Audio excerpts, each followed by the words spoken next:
Bonjour, bonjour, Only Three Sewing ici. Donc aujourd'hui, je continue mon cosplay de la Cité d'Émeraude que je prépare pour enfin, pas forcément le premier jour, la première séance, parce que c'est suivant quel jour et quelle heure c'est, euh, j'aurai pas le temps, mais en tout cas, ma première séance avec Wicked, qui est le nouveau film musical basé sur le monde du magicien d'Oz. Donc c'est une comédie musicale qui, je ne crois pas qu'elle a été traduite ou qu'elle soit venue sur le territoire francophone, mais il y a des versions qu'on peut enfin, il y a des personnes qui ont filmé euh, soit le spectacle original sur Broadway ou des représentations locales et qui les ont mises sur YouTube. Donc c'est ça que je regarde. Avant que Hamilton soit un film, ben, je regardais ça comme ça. Hamilton, je regardais surtout la version dessin animé que j'aime beaucoup, qui est sur YouTube. Je mettrai des liens pour toutes ces choses. Alors, passons à l'inspiration. Donc, quand on parle du Magicien d'Oz, la Cité d'Émeraude, j'adore le livre The Emerald City of Oz. C'est donc on suit la vie, je me souviens plus maintenant de l'histoire, mais on suit la vie des habitants de la Cité d'Émeraude. Et c'est plein de jeux de mots et de situations rigolotes. Et j'aime beaucoup ça, mais les costumes, les vêtements, on va pas dire les costumes, les vêtements des habitants de la Cité d'Émeraude, c'est pas forcément quelque chose dans lequel on peut se promener toute la journée ici à Genève. Par contre, les costumes portés lors de la représentation musicale originale, donc avec Kristen Chenoweth et Dina Menzel, euh, ou qu'est-ce qu'il avait dit, John Travolta? Amana Manuel? Je sais plus ce qu'il avait dit, c'était un truc drôle. Mais bref, leurs costumes sont inspirés, sont un peu entre steampunk, Belle Époque, ce que les anglo-saxons appellent l'époque victorienne. Donc c'est un peu Belle Époque, un peu steampunk comme ça, un peu rétro fin de siècle comme ça. Et il y avait deux costumes qui ont attiré mon attention en particulier.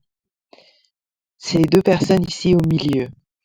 Donc j'adore le chapeau en forme de disque, comme ça, de galaxie un peu, de la dame qui est debout. Donc j'aime beaucoup ça. J'aime beaucoup ses gants.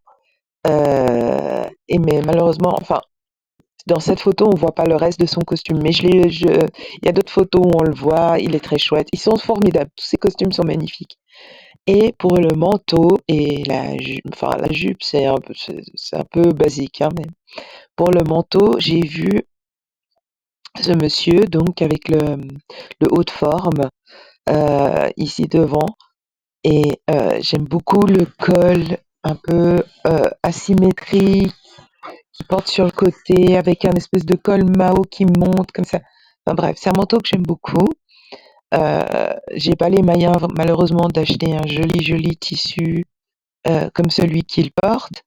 Mais comme vous avez vu dans ma vidéo unboxing, j'ai contacté Toretto Tessuti en France et il m'a envoyé une magnifique bouclée de laine bouillie que je me réjouis de transformer en un manteau que je porterai tous les jours jusqu'à la fin des temps parce qu'il m'a coûté très cher.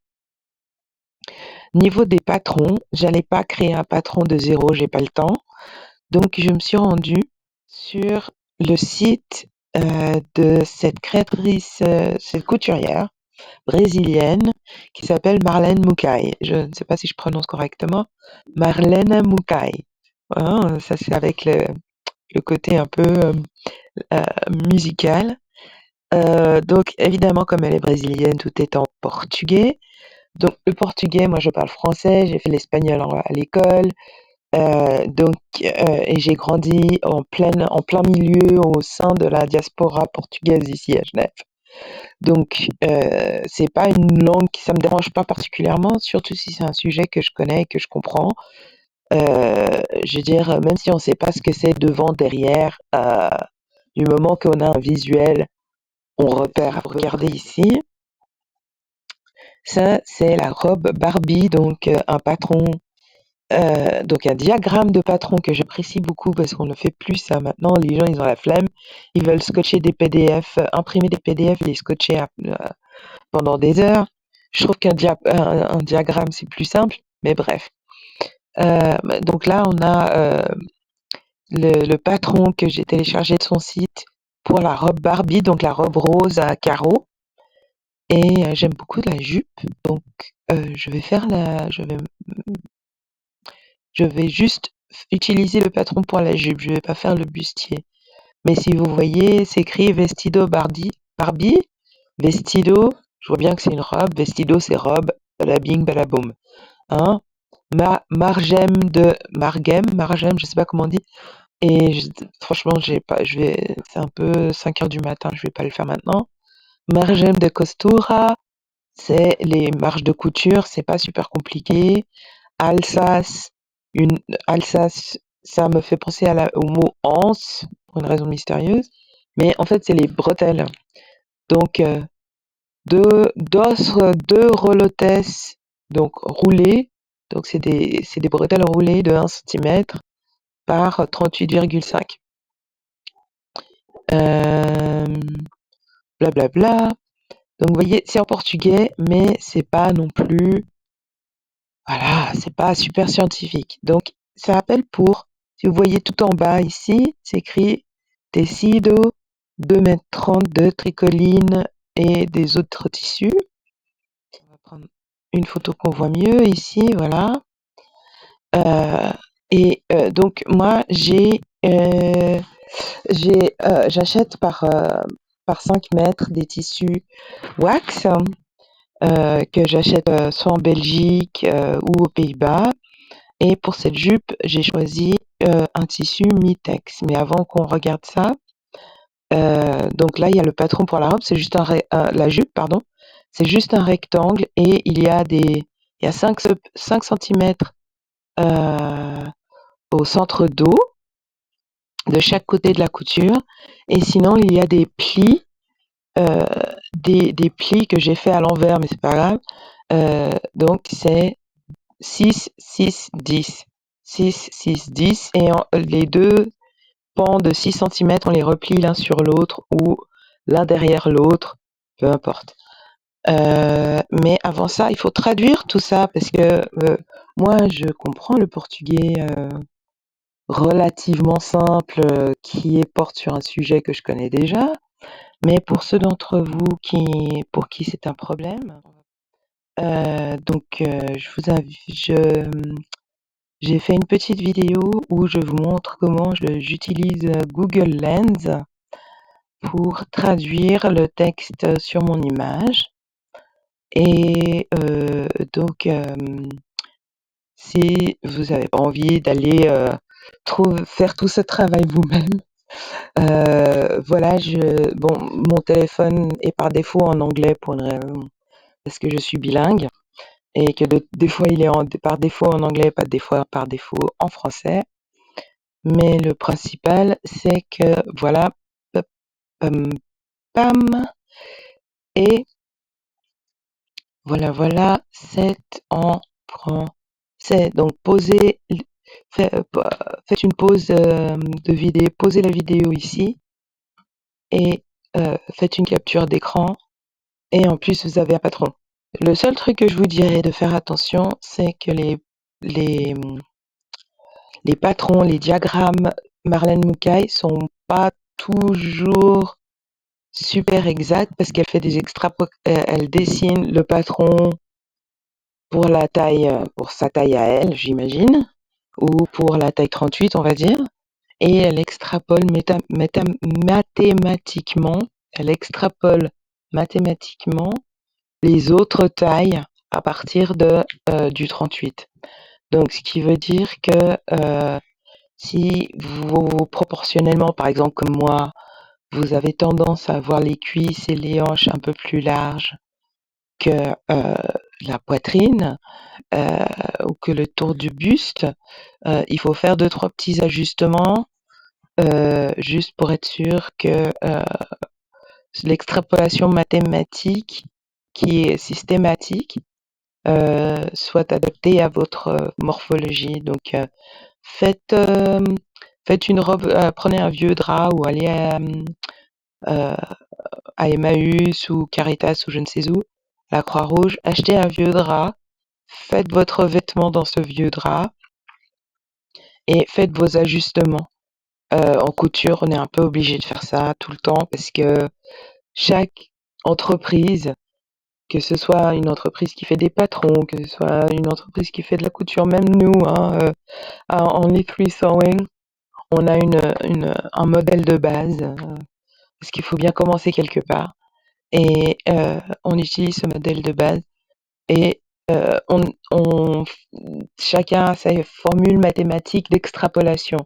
Il y a une jeune femme, Nouria, sur YouTube, qui fait des comparatifs de différentes méthodes, de création de vêtements, de création de patrons et elle montre comme, par exemple, pas Janet Arnold, le pattern making for fashion design, c'est pas leurs extrapolations de taille, et leurs bases pour leurs patrons sont pas les mêmes que, par exemple, le livre, Metric, je sais plus quoi machin, ou l'autre qui est DP Pattern Making ou je sais plus quoi. Elle prend trois quatre bouquins, qu'elle a achetés et je mettrai le lien si je m'en souviens. Sinon, faut que quelqu'un me rappelle dans les commentaires de le faire. Hem et elle montre que chaque méthode de création de patron a ses avantages, ses désavantages et ça change que ce soit une jupe, une robe, un pantalon. Bref, bref, bref. Donc, faites un modèle d'essai dans un vieux drap, OK? Ou avec des chutes de tissu qui ne vous intéressent pas. Je vous assure, c'est important, OK? Et ensuite, là, je suis en train de faire les plis. Alors, je suis désolée, c'est pas très bien cadré. J'étais pas vraiment focalisée euh, sur ça.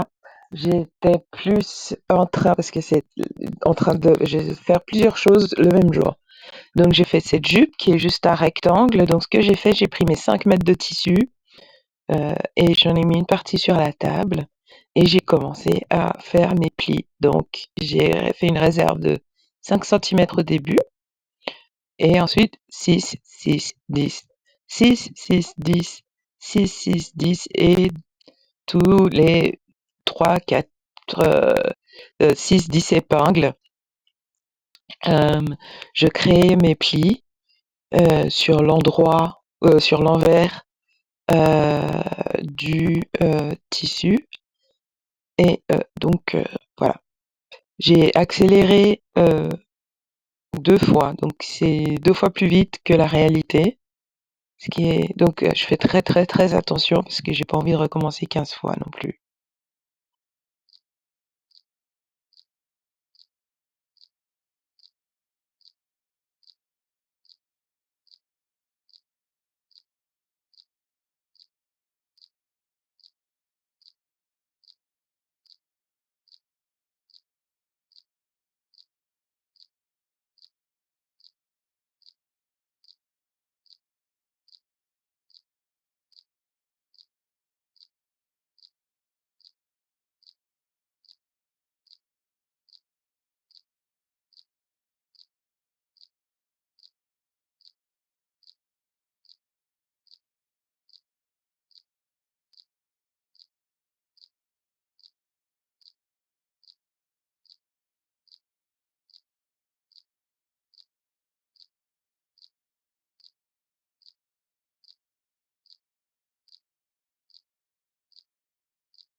Donc comme on dit en anglais, mesurer 2 fois, couper une fois. J'ai pas envie de me retrouver à mettre cette jupe autour de ma taille et de me dire: «Ah! C'est trop petit» ou «C'est trop grand» ou je ne sais quoi. Minimiser ce genre de choses. Heu et donc ce que j'ai fait, c'est que régulièrement, je prenais mon mètre ruban, pour mesurer, heu, donc la longueur sur laquelle j'avais fait mes plis, pour être sûre quand j'arrive à mon tour de taille. Donc en ce moment ces derniers temps, je suis en train de perdre du poids, je ne sais pas pourquoi, heu, je m'amincis. Comme, dit une copine: «Je ne maigris pas, je m'amincis» parce qu'apparemment tout est la même chose mais en plus petit. Donc je ne sais pas d'où ça vient, je ne sais pas ce qui se passe, c'est pas grave, mais l'important c'est que cette jupe soit de la bonne taille. Et donc pour faire ça, hem, heu, une fois que j'ai réussi à faire mes plis, pour atteindre une longueur, heu, qui atteint mon tour de taille, j'ai coupé le tissu pour faire un énorme rectangle qui, fait l'intégralité de mon tour de taille. Donc cette jupe n'aura pas de poche, malheureusement, parce que j'ai pas envie de recalculer tous mes plis pour savoir où je dois mettre mes poches ou d'avoir des poches placées à un endroit bizarre. C'est pas grave, je mettrai des poches en fait, ce que je vais faire, c'est que je vais mettre les poches, en fait, dans dans la ceinture. Donc les poches seront pas sur le côté, il va y avoir des poches, heu, dans la ceinture, donc j'accéderai aux poches par la bande de ceinture, par le haut de la jupe, en fait. Tout simplement pour que je puisse mettre, mon téléphone, un petit peu d'argent, hem, peut-être pas forcément mon portable, ça risque d'être lourd, mais juste, des choses d'urgence, genre une carte de crédit, quand on part en avion et heu on cache les sous, dans une ceinture qu'on met sous ses vêtements. C'est un peu ce genre-là, mais c'est pour aller en boîte et pour cacher son argent. Et donc j'ai également fait le j'ai fini le bas de la jupe, donc j'ai fait un ourlet d'une profondeur totale de 10 centimètres que j'ai replié enfin je crois que c'est 12 et que j'ai enlevé 2 centimètres, j'ai plié 1 centimètre et ensuite j'ai replié sur 5 centimètres. Et le pourquoi aussi profond? Pourquoi un ourlet aussi profond? Pour que ça donne un petit peu de poids à la jupe,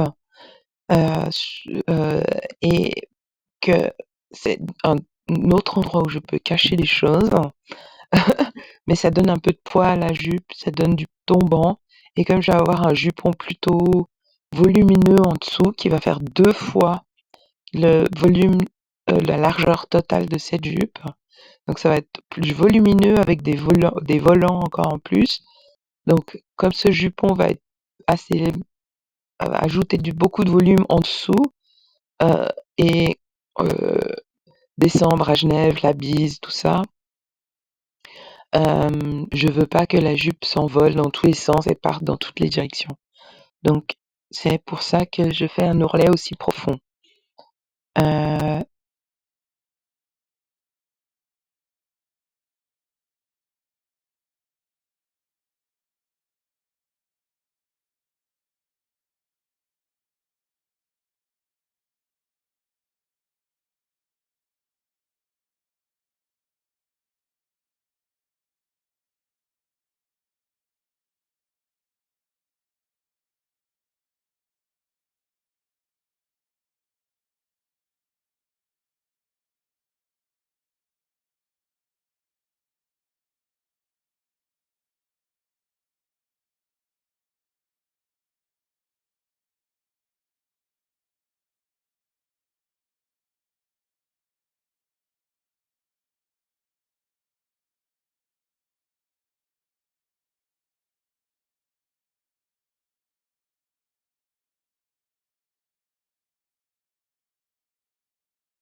Alors merci d'avoir, suivi cette vidéo.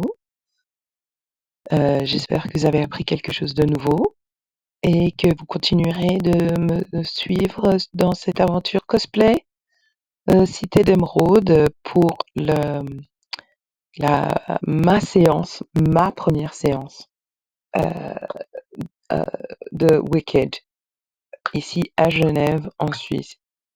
Si vous aussi, vous avez l'intention de vous déguiser pour, aller voir ce film, signalez-le, comme ça on ira tous ensemble et puis ce sera fun. OK, merci beaucoup et au revoir.